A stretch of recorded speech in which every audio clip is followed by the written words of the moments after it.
Here is a Comfortstar Inverter heat pump located right next door to the building at which I filmed.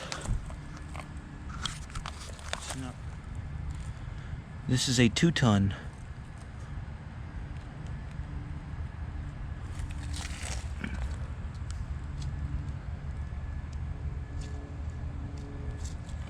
Don't know what year. It's a 16 SEER. I'm not running right now. It's pretty mild, so. And I can still hear that day and night running.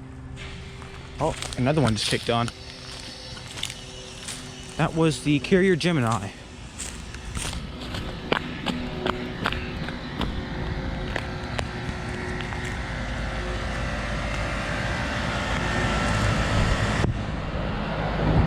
Yeah, I guess out.